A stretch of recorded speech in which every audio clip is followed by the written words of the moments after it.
That means you're just operating like all the rest of the agents. You're just out there, hey, do you know anybody who wants to buy or sell a home? If so, I'm in real estate. Well, that won't get you anywhere because guess what? There are 2 million others out there doing that same thing. So you've really got to set yourself apart and think about it this way. When you start to market yourself, how on earth do you even know what to put into your marketing unless, first of all, you know who it is you're trying to attract with that marketing? And second of all, you know what it is you need to say or show in order to attract that person. If you don't know that, then you have no business marketing because all you're going to do is you're going to spend the next 10 years outspending your competition. Hello and welcome to the Agent Podcast with your host, that's me, Raymond Schulzheim. Let's dive in.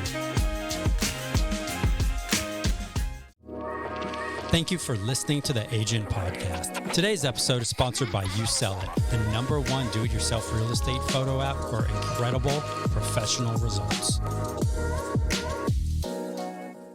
Hello and welcome back to another episode of the Agent Podcast. Today I'm here with my friends Tonya and Michael. Guys, welcome to the show. Thanks, Ray. Thank you, Ray. Thank you for having us on. Yeah, it's a privilege. So, guys, why real estate? We're going to let her answer first.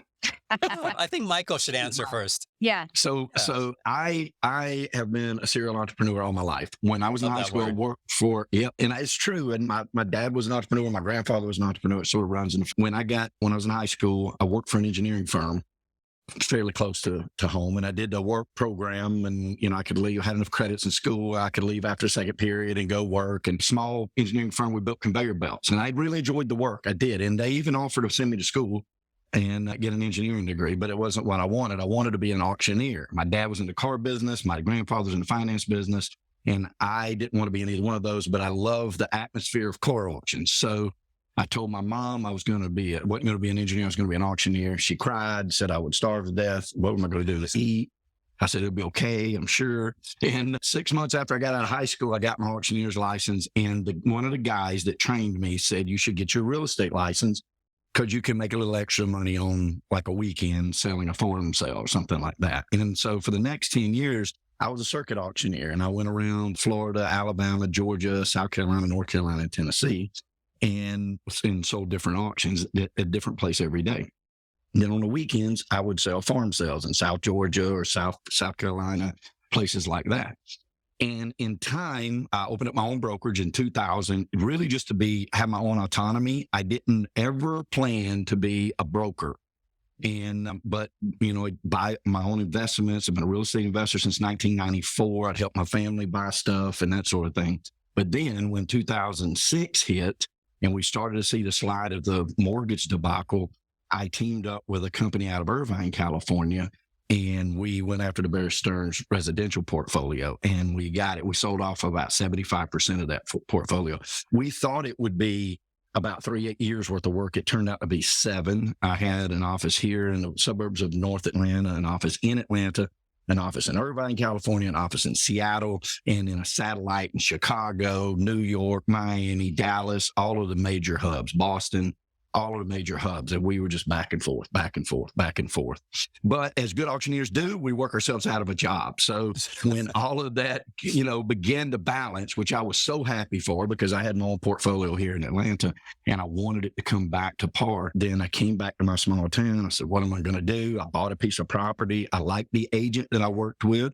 She was an older lady and she said, hey, she was a broker. And she said, hey, let's open up a real estate company. There's no real competition here. And at the time, there was very little. I think 2 other companies, one of them was really not active at all. And so we did so. And 2 weeks after we did that, she said, hey, your marketing stinks. And I knew it to be the case, but I did not want to admit it. I've always been a serial marketer also. We'll get into that. She said, you need to talk to my niece. And Tonya was her niece. And so she was playing me against Tonya, Tonya against me. Michael's waiting on your call. Tanya's waiting on your call. Michael's waiting on your call. Finally, Tonya called me. I was in San Bernardino, California when we first spoke. And she said, I don't know if you're supposed to call me or I'm supposed to call you, but here we are. I hear you need help with your marketing. And that's where she picks up the story. Oh, yeah. So I'll give you just a little bit of my backstory and how I got to that point, Ray, is I started my career actually selling vacuum cleaners door to door. And I did that for 3 years to work my way through college, landed a job in radio that way, actually. And branding has always been something that's been a thread throughout my career. At first, when you are in college and you're knocking on doors, you've got to have a better story than just let me in and pull out your wallet, right? Buy this. So that's right. Buy this vacuum cleaner. So I kind of got my first taste of personal branding doing that. And then when I graduated, as I call it, to the radio world, I immediately noticed that a lot of the business owners who were in town were kind of like rock stars. They were like local celebrities. And I thought, wow, this is interesting. How do they do that? Well, I noticed the one thing that many of them had in common was they were the voice and the face of their own business. In other words, they were a brand face, although that word wouldn't come around until 2012. So back then, I realized these people, I watched what they did, and I thought, I'm going to create more of them. So I started bringing these people into the studio, helping them write their own commercials, write their story, so to speak, make it a compelling message and put it out there. And in doing so, that's really where the idea of brand face came along. Now, fast forward, I stayed in the media world for about 18 years. Then I opened up a small agency. And then one day I'm sitting there, and it was after the mortgage debacle.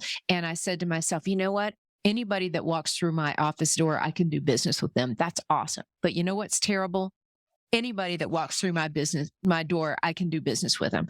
So that meant that I was no longer special. I no longer was different from everybody else. I was doing what many entrepreneurs did back then. I was offering everything you had to offer to survive. And so I realized then the economy was getting better. I had to focus once again. And that's when the word brand face came into my mind. And that's actually when I started thinking about writing a book. And then I determined the book would be called Brand Face. And then, of course, the business came along. And that's exactly the same time that I met Michael. I was about halfway finished with the first book in the Brand Face series. And then he came along. And that's when I realized, back to your original question of why real estate, that's when I realized real estate truly, truly needs this, because they're naturally a face of their business. They're forward facing, they're customer facing, and people don't do business with a logo. They do business with a person. That became the brand face mantra. And that pretty much set the tone for where we are right now. I love it, you guys. Both your stories, individually and collectively, are super powerful. I love it. Let's unpack some stuff. And I want to ask both of you the same question. Obviously, we can't answer at the same time, but you both are highly individualistic and driven, and that has enabled you to build the businesses that you've had and that you have today. One of my always curious questions is, what do you do when you don't know what to do? Because how you got to where you are is a whole lot of not knowing what to do at the end of the day. So whoever wants to go first, I would love to talk about that a little bit, and then talk about some examples from your past of when you didn't know what to do, but you were able to put that next step forward and keep moving the needle in the right direction. Okay. Yeah. Luckily, it's always been somewhat easy for me, because it started when I was in high school. And when I said that I was a serial entrepreneur, I really meant that.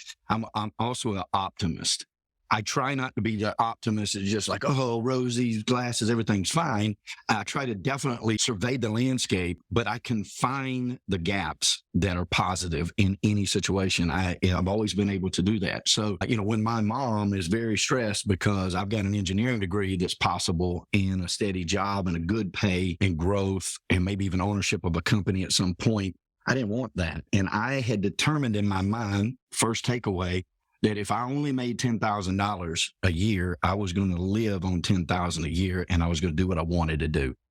And I think that driving force of trying your best to own your space and time and being master of that has been a driving force for me when I could not see another step in front of. And you push through, you have to push through. There's that saying, when you're too far in to turn back, what do? You have to go in further. And you continue to do that. I also learned a very valuable lesson from my grandfather. He said, when you start to do something, you don't ever stop till it's done. And it didn't matter what that was. And so it enabled me at times, like when I get a phone and somebody says, I need a broker in the state of Georgia, and we're going to auction off, 50 houses. And I'm like, I can do you one better. I've been selling farms for 12 years as a real estate auctioneer, and I'm already licensed in the whole Southeast. And they're like, oh my gosh. And then that 50 turned into 300, and that 300 turned into 68,000. So I've always been able to find the gap, stick to the positive, and move forward. Even if, later on, I didn't come up with this, and Jeff Bezos was the one that came up with it. He said the 70% rule. If you are 70% sure that you can determine the outcome, you should move forward with. The worst case is you're going to learn something for the next, go. And I think that those are the main principles for me of how I push through every one of those. And some of them have been harder than others. Some of them have literally taken the mental capacity to say one more step, but they always work out. So every time. Yeah. For me, I think it was more about, in life, we're always either moving away from something or moving to something, right? My early journey, I think I was moving away from something. So that really catapulted me because I grew up in a family where I had alcoholism and addiction on both sides of the fence. And it was just surrounding me. And I didn't realize this actually until a few years ago, what an impact that had on why BrandFace exists today, actually. And I'll say this, and then we'll jump back to answering the question. But BrandFace exists because I realized sometimes the only difference in a young person waiting on the next drug deal and one going off to college with a bright future is self-worth. And a lot of times our self-worth, well, every time it begins with us. It begins with how we see ourselves. And it begins with realizing that there's something unique and special about each one of us. And that to me is the driving factor behind what BrandFace truly is and what it's known for. It's not just helping you sell more homes. It's helping you figure out where you position yourself in the market to become very recognizable, very knowledgeable, known for something, and sought after. Right. And very confident in it. And very confident in all of that. So to go back to your original question, what do you do when you pretty much don't know what to do, right? Mine was running away from something. I know I don't want that. So I'm going to keep going in this direction. I'm going to try to stay positive. Like Michael, we get along so well because we're both optimists. But I wanted to run away from something. And then over time, as you get older and you get more wise, you realize what you're running to. And that only becomes shaped in front of you as you're running away from something. Right? I know this is probably crazy visual for a lot of people, but for me, I see it in my head, right? So I think too, when you don't know what to do, you rely on sometimes looking back at what you don't want in your life. It's like, okay, I don't want that. And I know I'm good at this. And I see there's a hole here. There's a need here in this area. And that was a driver for me. Michael, to touch on what you said, a lot of mindset work, regardless of whether it was intrinsic or it was self-built or created. There's a lot of mindset work behind how you got to where you are today. Tonya, like you hit something close to my heart, which is addiction and being surrounded by alcoholism and substance abuse. Like I did not have a normal childhood by any means, whatever normal means these days. Mm-hmm. And I think that when you are in that environment and eventually, whether it's through friends, therapists, yourself, God, the universe, whatever you want to call it, and you realize that your self-worth is not determined by whatever factor or environment you came from, that it is self-created and built, and it's a choice. Ultimately, it's a decision that you have to make. Mm-hmm. In order to enable yourself to be propelled to whatever that next level or wherever that next place is. But I think you hit something that are serious keys, right? Because if you're running away from something, there's always resistance because you're not really sure where you're running to. Versus if you're running towards something, you have a much better idea of where you're going because you're being pulled. And that pull does not have the same resistance as something that's pushing you. Absolutely. I agree. Absolutely. 100%. And that's just life experience for me. I knew what I didn't want, and I knew I had the the confidence and the guts to just like move away from that, but I didn't really know what I was moving toward. But you know what? I believed in God. I believed in, my destiny, and I thought, you know what? I'm gonna head in a good direction. Just let it unfold before me, and it did. It truly did. Now I can't say it was always easy. I Yeah, of mean, I'd be course. lying. But Right. it was not always easy, and it was not always apparent, and I did not always know, and it wasn't fast either. It took years to figure that out for me. But Mhm. I think that's because sometimes the longer it takes, the more strong it is in your heart, and I would because agree with that. you've been working toward it knowingly or unknowingly for a long time. I believe, Raymond, that that we're believers, of course, and I believe that God, the universe, it wants you to get what you want. Like I don't Mhm. think that there's this dark power just holding you down, stopping you from getting what you want to achieve. I think that the bigger you want to achieve and the more you want to achieve, the more pieces have to be moved in the universe to get you there. And sometimes you got to keep going and keep going. I say that success, I define success is, when we hold to the confidence, when we can't see the benefit of the results. And real estate is that's a big common denominator with that, right? We don't get paychecks a lot of times for 90 days, sometimes a year if it's a big commercial or development deal, right? Sometimes we get 30 days. That's about the earliest you're going to get a paycheck. It's different than if you go out here and you build a deck, and when you're done building that deck after 2 or 3 days, you get paid for that deck and you can see the deck that you built. And so real estate agents especially have to hold to that confidence that the work that they're doing every day is going to lead to that paycheck 90 days. And they don't need to have any interruptions to that, or they're not going to have a paycheck in 90 days. And that is a mindset, definitely a mindset people have to adopt to be successful at it. I think you hit the nail on the head, because there's a lot of distraction with that. Bunch. There is. So much distraction of, hey, whatever I'm doing today, well, that can wait a day. Then it waits 2, then it waits a week, then it waits 4 weeks, and then there's no paycheck. And you could have had that listing 2 weeks ago.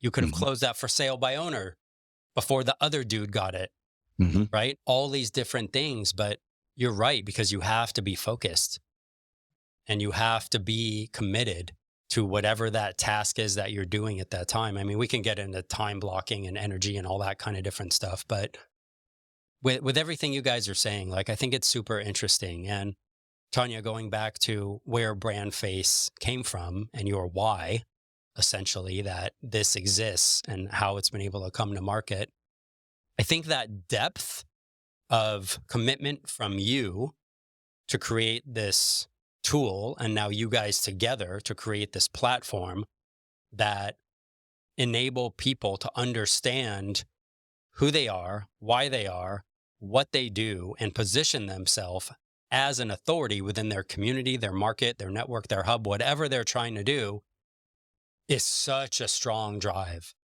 And it is such a differentiator, right? Because today, if you listen to any Gary Vee stuff, right, all he talks about is we're just media companies, right? We're all walking around with our phones. We're walking media companies, walking publicists, walking copywriters. And if you look at that, and if you start treating your business and yourself as a brand and promoting yourself as something special, as something different, not a commodity, you will get different results.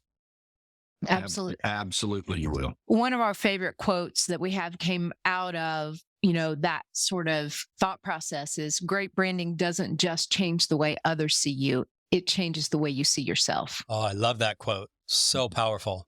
Mhm. And that's really where it all starts. We have to believe in ourselves first. And that's the beauty that we get to see every day. We're so blessed to be able to work with people every single day that show their appreciation for just going through this journey, because there are people that have been in real estate 30 plus years that have never gone through a journey of really personal branding and discovery, the define, develop, and display that we're known for, those 3 pretty easy steps.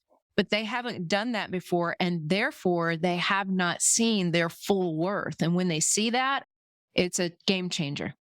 And really, that's where I was guilty of every one of your listeners. If any of your listeners are saying marketing doesn't work, or if at any time in their past they have said that, I have said that millions of times. I was a promoter, but I was of the thought that you spent all you could, and hope the phone ring, and then made more money than you were spending in marketing. Not a plan, right? Not a good one. But it took Tonya teaching me to define who my target audience was, who I was trying to talk to, so I knew how to talk to them. And it was at that point that it began to change me. And I realized that I wasn't just a contract auctioneer anymore. And I wasn't just America's top selling real estate auctioneer because I was in a position to be able to do that.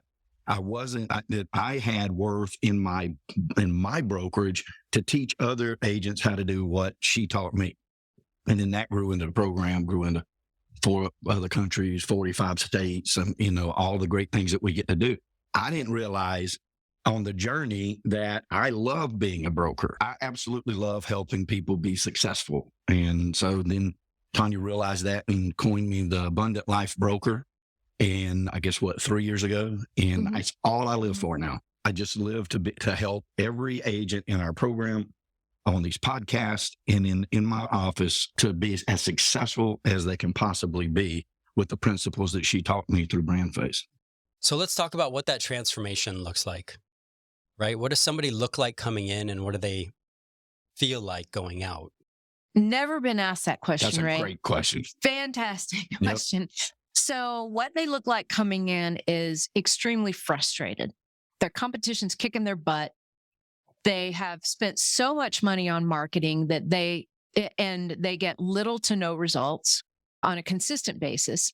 And they're being hit every single day. They're being hit up by everybody trying to sell any kind of program, system, widget, you name it, to real estate agents. Make money without doing nothing. And yes, and any agents and brokers that are listening to me, that is 100%. You see it on. You can't scroll through Instagram, Facebook, TikTok, nothing without somebody pitching you something in real estate. But we say there's a huge difference between marketing and branding. Marketing is simply just using these various vehicles to get a message, an image out to the world. Your brand is that message and image. So you can spend so much money on marketing, but in order to stand out and get noticed with really no differentiation, right? You're just going to have to spend more than your competition. And that leaves everybody so frustrated. So that's how they feel coming in. And they're also very cynical, by the way. Very cynical. Very cynical. But it doesn't last long. They realize, hey, we get this, that's why we exist, So coming out, I think that I have seen, and Michael's seen it too, so many transformations of confidence. And confidence is just when they come in, they're gruff a little bit. They smile once in a while. When they get their brand all dialed in, it's like they're happy to be on the webinars with us. They're happy to get on a meeting with us because it's like we've helped them, figure out this like decoder ring or something that, So it's really cool to see that. But there's also this level of really trust and relationship that grows throughout all of that, between us and the agents, for one thing, but also between them and the people that surround them.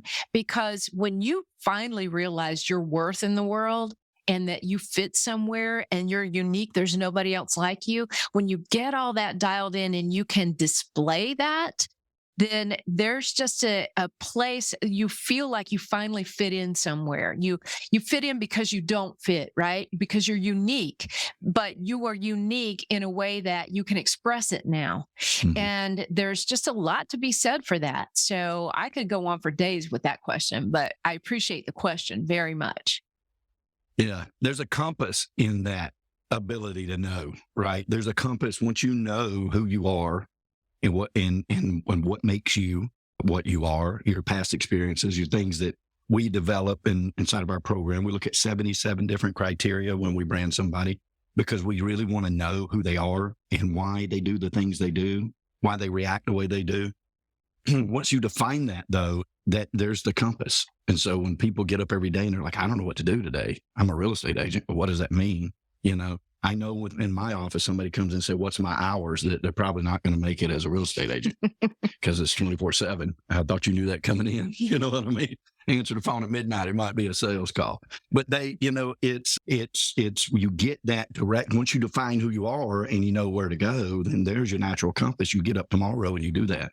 And you get up the next day and you do that. You get up the next day, you do that. And then you see the benefits of that all along the way. And it really removes a lot of confusion. In a lot of my companies that I've had, there's always been this trifecta of hatred: marketing, engineering, and sales, right? Yeah. Everybody fighting against each other, never going in a fluid direction. Nope.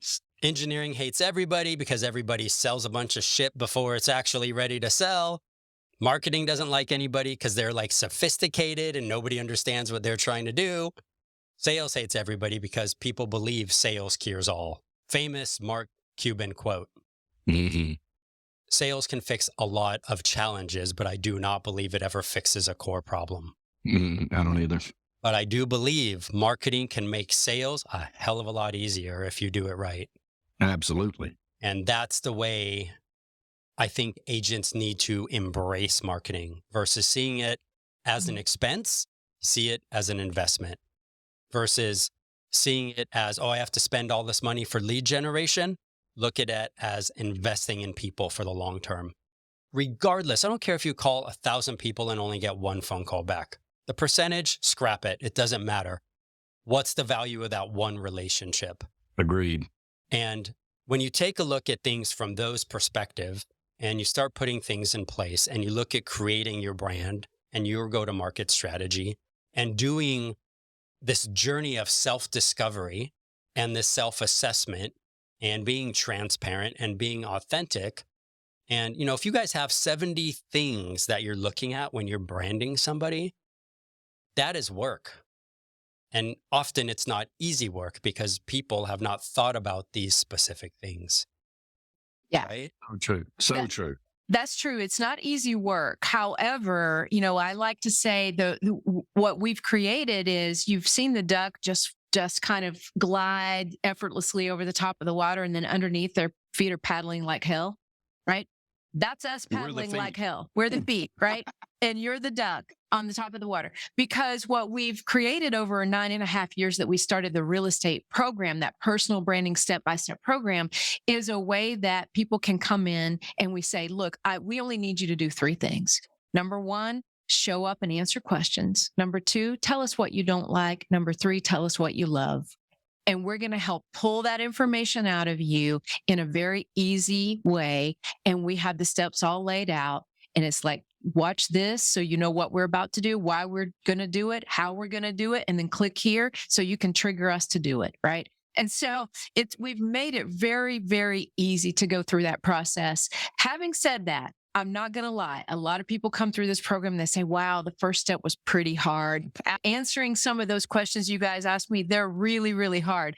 But every single time, they're so grateful that they went through the process. Mm-hmm. So there is a lot of fear. It's kind of like Ray going into I'd love to have a brand new car, like that new car smell, but I do not want to go to that dealership and deal with that negotiation crap. Right? That's what they feel like sometimes when they feel like the discovery process. It's like, oh, I don't want to go through all that stuff. Right? But once they do it, they drive off the lot in that brand new car. That's the way it works. That's life. So what do people fight you on? Where is the resistance? Mm-hmm. That's a great question. Mm-hmm. Another good one. So the resistance is in number 1, choosing their ideal customer. They'll fight you to the tooth and nail about that one because it's like, well, I just want to do business with everybody. I don't want to box. I don't want to box myself in. I don't want to shut everybody else out. But the minute you make the choice that you, quote, don't want to box yourself in, don't want to shut anybody else out, that means you're just operating like all the rest of the agents. You're just out there. Hey, do you know anybody who wants to buy or sell a home? If so, I'm in real estate. Well, that won't get you anywhere because guess what? There are 2 million others out there doing that same thing. So you've really got to set yourself apart and think about it this way. When you start to market yourself, how on earth do you even know what to put into your marketing? Unless, first of all, you know who it is you're trying to attract with that marketing. And second of all, you know what it is you need to say or show in order to attract that person. If you don't know that, then you have no business marketing, because all you're going to do is you're going to spend the next 10 years outspending your competition. Or Or frustrated. just treading water like YouTube with the ducks. Exactly. Just treading water. Exactly. Yeah, I did it for years. I did it for years until she dialed it in for me. And then we've never looked back. I mean, we can track, and we do every other week, where the leads come from. What's the verbiage on those leads? Which ones work? Which ones work better than the other ones? My staff meets and we make our marketing plan, big marketing plan for the year. We adjust it on the quarter. We try something new sometimes, but the message is always the same. We always keep a consistent message talking to our ideal customer. And that's how we've gone from 1 agent to 27 in a boutique brokerage, where I don't hire everybody that knocks on the door. I probably told no to 3 times that, because I just don't think that they fit the program. They don't understand. And I'm not a place where you just hang your license, right? I want to have a brokerage where I have the highest percentage of agents that make 6 figures or better. That's my goal, not having the most agents. That's not my goal. Quality. Mm-hmm. Mm-hmm. The abundant life broker, right? Yeah. That's how, that's one of the reasons we came up with that name. There's a purpose behind that's what we call his brand identifier. And your brand identifier is like a tagline or a slogan that kind of sets the tone. In this 75-mile-an-hour world that we live in, we can't be bothered to read a whole biography a lot of times, right? We just are hit with, something on a Facebook cover photo or on a post or something on a website. So if that's the thing we see first, abundant life broker, that sets the tone for me. It's like, hey, that's interesting. Let me learn more. So there's one of 3 effects or responses that are going to come out of that. Number 1 is like, that's interesting. That's exactly what I'm looking for in abundant life. Okay. Number 2, well, that looked interesting. Let me learn more. Or number 3, that's not me at all. And that's perfectly okay, because you're never going to attract everyone. Yeah, I love it. I love it. Agree 100%. You're never, ever going to attract everyone. Never. So stop trying, You don't get all folks. the sales calls. Right? I wish we did. Right. Honestly, I could talk to you guys for hours and dissect a whole bunch of different things, but let me ask you kind of a loaded question. What am I not asking you about your business that you wish more people would understand about your business? I'll take that one. Yeah, please. For sure. Okay. Yep. I get it. So I think it's not fluff. Okay. It's a formula.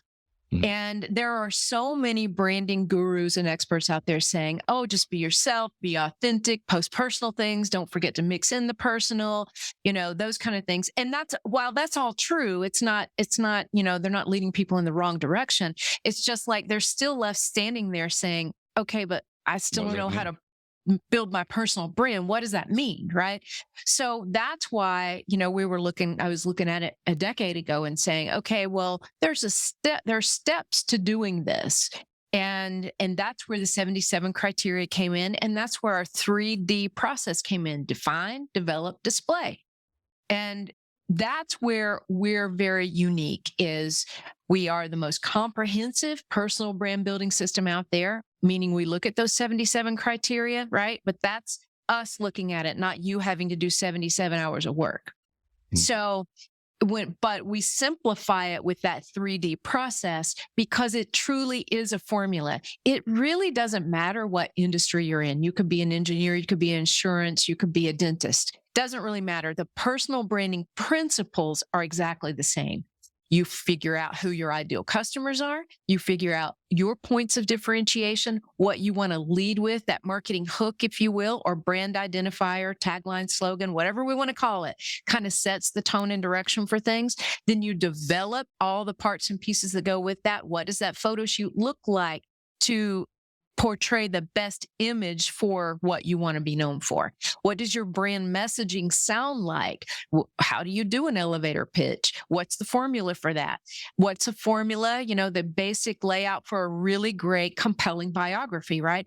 So all the principles are the same, but the outcome is very different for every single person. And that's because it's personal branding.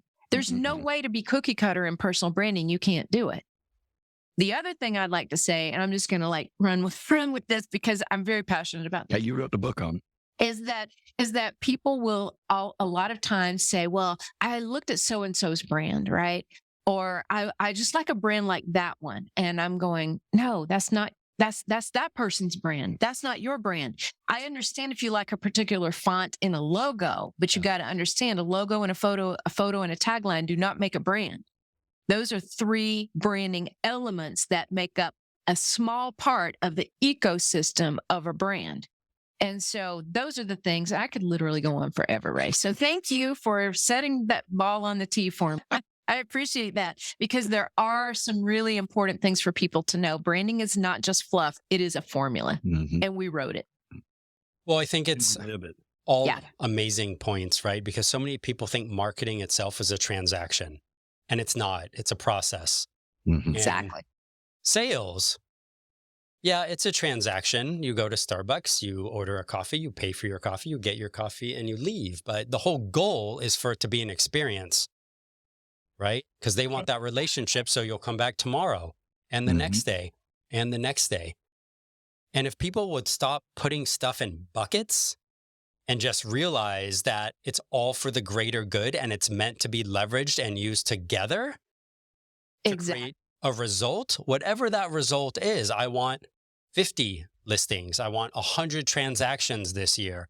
I want to own 1,000 apartment units over the next 12 months. Whatever it is, like stop segregating everything, for lack of a better term, and just realize that if you take a systemic approach and a holistic approach, your result's going to be way bigger than you could ever imagined. For sure. It's building a culture. That's exactly what it is. And there is a energizing spirit to that culture. Even if you're a one-man person, a one-person team, like we have plenty of people in our program that they say, look, I don't want any more. I just want it easier. I want to define it. I want to work. I want to enjoy what I'm doing. You know, when you go after your ideal customer, part of what you look at is who do you enjoy working with? And you go through those ones you don't want to work with, because all real estate agents have worked with somebody they didn't want to work with ever again, right? I mean, we all have, but we've worked with thousands that we do want to work with again. And those are the people you need to define and go after and build that culture like you're talking about, and look at it from a bird's eye, holistic view, and chase the our friend Mike Clevis, he said, chase the conversations, not the commissions. So I love that. Yep. What is the best advice you've ever received? You want to take that first? Well, I already said it. It was whatever she said to do. Good answer. 50 points for Michael. That's right. Now, there's so much truth to that. I was taught that and I was hard on her when she first approached me. I was, because I had marketing gurus. I'd had people in the office who's going to build social media followings. I'd had all this plan. I'd had 1,000 arguments over quantity versus quality. I've had all that, just beat my head against the wall to the point I didn't want nothing else to do with it. And then because I was busy, I was shutting down offices in Seattle and Irvine and trying to come back, to my hometown and busy. And so she calls me and I'm like, look, I've had 5 others just like you and I don't need you. And I was wrong. That's recorded here. So yeah, that's recorded. I'll make you a clip of that. Maybe a clip. She'll love it. Like she was put it on a loop. I was wrong because she wasn't. But then here's where my education came in. My advice, best advice I've been given. As soon as I knew she was the right person, I quit fighting her. And I went and did what I needed to do. And when she told me I needed to make a video and she was going to be there and we need to reshoot it and we needed to do this and we needed to do that and we needed to write this and she needed these answers because we needed to write this bio, I did it. I quit fighting her. There was no reason to fight her once I knew she was the right person for the job. And I think that is very big. We have to find the people we trust that know what they're doing, pay them good to do it, and go listen to what they say. Yeah. Yeah. Mine would be when somebody says, get a coach for something, right? Find some expert to shortcut your path to success. I will never forget years ago, I hired this coach to help me in a certain area of marketing. And the coach was $10,000. I didn't have that money ready at hand. I just didn't. I had to put it on 2 different credit cards and pay for it over time. But it was the best decision I ever made because it catapulted my business. And that was over a decade ago. Mm-hmm. But I'll never again will I try to do something myself that I'm not equipped to do. I love it. I love it, you guys. Both of those are beautiful. And I'll definitely pull out that clip for you, Tonya. Thank you. This is a question I love. What's something you think, what's something you think most people value, but you don't value at all? Oh my goodness, what a great question. I got the answer for me. Okay, all right. I'm going to say this, and I'm going to get railroaded for this, I'm sure. College education. Yes. Okay, and Feel you. thank you. The reason I say that is I did get a bachelor's degree. I got it in communications, which what I always said is that's the degree you get when you don't know what degree you want. I always made fun of myself that way. I got an education in life by going to college, though. I have yet to this day to use anything I learned in a college classroom to further my business. Now, I understand that happens, and I don't degrade college education. I just say I don't find it as valuable for what I do as many people do. I think if you are in the sales world in any capacity, or if you're an entrepreneur, unless you're in a profession that requires a college education, I don't necessarily believe that people should just do it because. I think you should do it if your heart's in it. My heart was not in it. I was more of a salesperson. So that's mine. Yeah, mine's a little more benign, but it's so true because it's at the core of how I operate, and it's money. Like money doesn't mean anything to me. Quality of life and the life that I want to live and how I can achieve that and grow, because the growth is a very huge part of what I want to do. I don't want to stop at 27 agents. I want 2,700 agents, 27,000 agents, 270,000 agents. There's no reason for me to stop what I'm doing, but I would never sacrifice how I feel in those relationships just to make more money in the process of it, because I feel like I've been blessed. I get up every day with everything that I've ever desired, more than I ever thought that I would desire or even accomplish. And I'm happy. I'm very content with that. Now I can just help people. So I know it's benign, but it's true. It's just, life is no different. It's just different zeros and commas on a spreadsheet. The problems are the same. And it don't matter if you're, Elon Musk or us or, it doesn't matter. He deals with the same problems we deal with. He just has more zeros and commas behind it. Well, Michael, let's talk about that for a minute since you touched on it. Where did you get that mindset? Did you develop it? Were you born with it? Did you get it from your family of entrepreneurs? Did you have to work for it? Did you have to lose time and time again to figure it out? All of the above? Where did it come from? Definitely all of the above. Definitely all of the above. I was raised in a good Christian family, but it was torn apart when I was about 12. I went through a very hard adolescence, very lonely for sometimes in those really tough teenage years. But I just never really let go of the anchor, And then I, built a family. Then I went through this nasty, terrible divorce, and but I stayed strong to the path that I was on, knowing that every time you face a mountain or an obstacle, the blessing is always 3, 4, 10 times greater than what you've gone through. And really, and I wish I could call her name right now, and y'all might remember it. But when 9/11, you remember the guy, Todd, I think was his name, I want to say Beecher. And he's the guy that called and said, hey, we're being hijacked. And then they rushed the dude and stopped it from hitting one of the buildings. His wife wrote a book, and I read that book. And she talked about how the death of her stepfather prepared her for the death of her husband. And something clicked in me. And I was like, you know what? That's exactly what it is. Like every time you can't see a step in front of you, you got this massive amount of a problem. Like you really can't. You can't see 2 feet in front of you, not 2 inches in front of you. I promise you, if you stay to the course, you're going to come out on the other side. You'll come out on the other side of the Kidron Valley. The sun's going to shine, and then you're going to realize what you can survive. And then that just prepares you for the next greatest hurdle, and that teaches you to survive, and the next greatest hurdle, and that teaches you to survive. And I think that leads you to be the abundant life broker. It did in my life.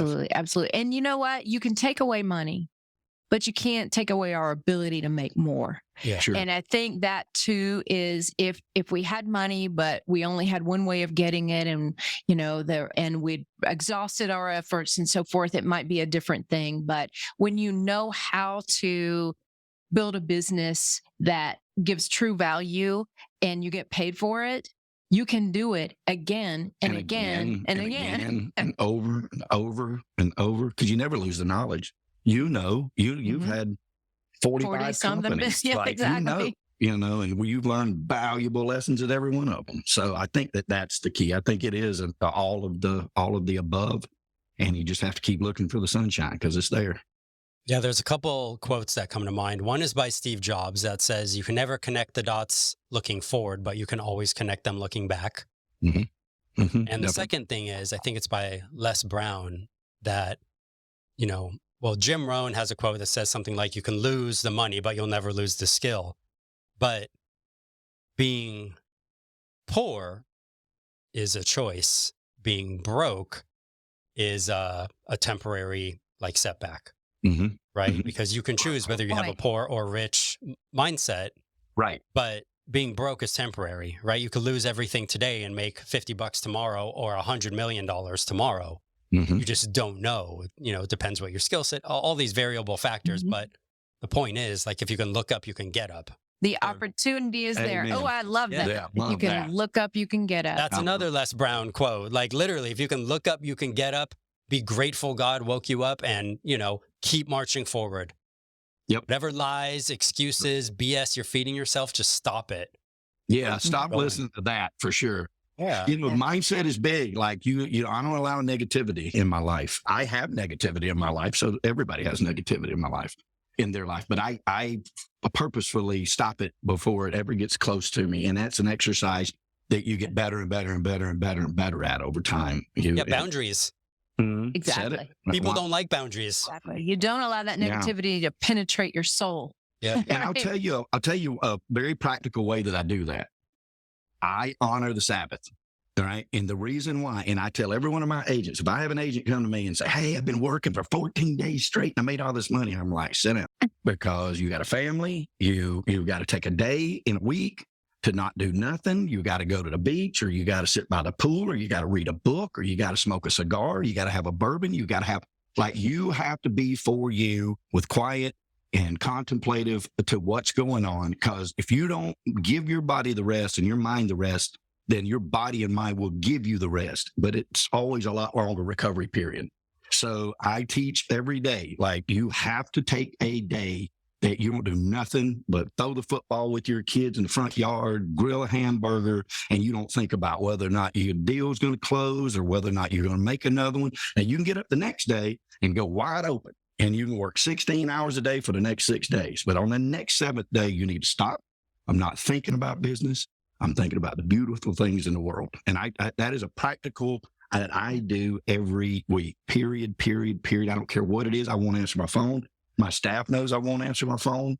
I've got key staff that can get to me if it is an emergency and something that's very important that I would need to, address, or at least say, I don't think I need to address this till tomorrow.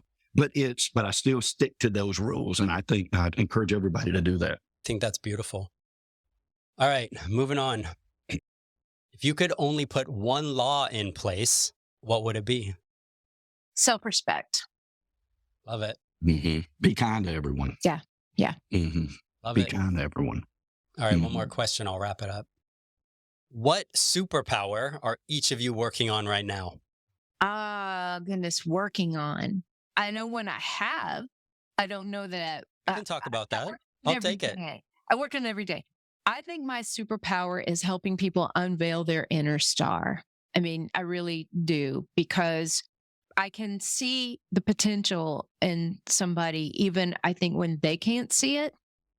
And that's always been very important to me, to lift people up like that. So I'd say that's mine. I'm working on the ability to move tangible objects with my mind. Seriously? I love it. No, I'm not. No, I will say, I need this farm over here. Exactly. I will say, though, I do believe that the mind is that powerful if we could find a way to get to it. But no, I definitely, my superpower is encouragement to people. I teach everybody to be bolder, because it's the one thing I would change in my life. I wouldn't change anything I've been through ever. I just would have been bolder about my moves earlier on. That's the one thing I would change. And so when agents come to me and they say, I don't know if I could do this, I'm like, yeah, you can. Have you tried it? Have you tried it? Have you tried it this way? How do you know you can't do it? Now go do it. Have you guys read Your Next 5 Moves by Patrick Bet-David? No, I have not. Unbelievable book. I'll text put you a it on link. my list. Okay. Please do. Awesome. Yeah, it's unbelievable. Awesome. So good. Where can people find you guys? How do they get in touch? Okay. brandfacestar.com is our main website. So go there. You can learn a whole lot about us there and even take advantage of some free training for personal branding. And then if you're somebody who's listening right now thinking, this is exactly what I need, we'll shoot you right to the front of the line. If you just go to discussyourbrand.com, you can fill out a short form and get on our calendar ASAP. I love it. You guys, this has been amazing. Thank you so much for your time, your knowledge, and opening up. Thank you, Ray. Thank you for what you're doing. Fantastic questions. Yeah. Yes, we appreciate you very much. Hey guys, it's Ray. I hope you enjoyed that episode. Thanks so much for being here, and we'll see you on the next one.